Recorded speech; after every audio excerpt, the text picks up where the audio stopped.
ഉണ്ണുവാനും ഉടുപ്പാനും ഉണ്ടെങ്കിൽ മതി എന്ന് നാം വിചാരിക്കുക. ദ്രവ്യാഗ്രഹം സകലവിധ ദോഷത്തിനും മൂലമല്ലോ.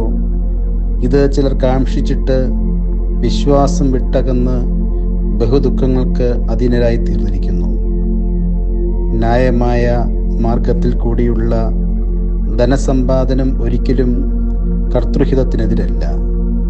നമുക്കൊരേ സമയത്ത് ദൈവത്തെയും ധനത്തെയും സ്നേഹിക്കുവാൻ സാധിക്കുകയില്ല. ധനത്തിൻ്റെ പുറകെ ആർത്തിയോടെ പോകാതെ നാം ദൈവത്തിൻ്റെ കാര്യസ്ഥൻ മാത്രമാണെന്ന് മനസ്സിലാക്കി ദൈവം നമ്മെ ഏൽപ്പിച്ച ഉത്തരവാദിത്തങ്ങൾ വിശ്വസ്തയോടെ കൈകാര്യം ചെയ്യുവാൻ നമുക്ക് കഴിയണം. സദൃശവാക്യം 30:9 നാം വായിക്കുന്നു: താൻ തൃപ്തനായി തീർന്നിട്ട് യഹോവ എന്ന് നിന്നെ നിഷേധിപ്പാനും, ദരിദ്രനായി തീർന്നിട്ട് മോഷ്ടിച്ച് എൻ്റെ ദൈവത്തിൻ്റെ നാമത്തെ തീണ്ടിപ്പാനും സംഗതി വരരുതേ. ദൈവം നൽകുന്ന സമ്പത്തും നന്മകളും ഈ ലോക ജീവിതത്തിനും സുഖത്തിനും മാത്രം ഉപയോഗിക്കാതെ നമുക്ക് ലഭിക്കുന്ന സമ്പത്ത് ദൈവനന്മയ്ക്കായി വിനിയോഗിക്കുവാൻ നമുക്കിടയാകണം. ധനം നന്മയോ തിന്മയോ അല്ല. അത് മനുഷ്യൻ്റെ നന്മയ്ക്കും പ്രയോജനത്തിനുമായി ദൈവം നൽകിയിട്ടുള്ളത് തന്നെ.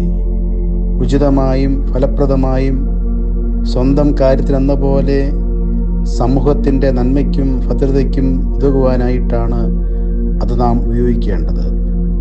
ഒരാൾ ധനം എങ്ങനെ സമ്പാദിക്കുന്നു, അയാൾ ആ ധനം എങ്ങനെ വിനിയോഗിക്കുന്നു, അതിലൂടെ ആ വ്യക്തിയുടെ നിലവാരത്തെപ്പറ്റിയും ലക്ഷ്യത്തെപ്പറ്റിയും യഥാർത്ഥ ആത്മീയതയെപ്പറ്റിയും നമുക്ക് മനസ്സിലാക്കുവാൻ സാധിക്കും.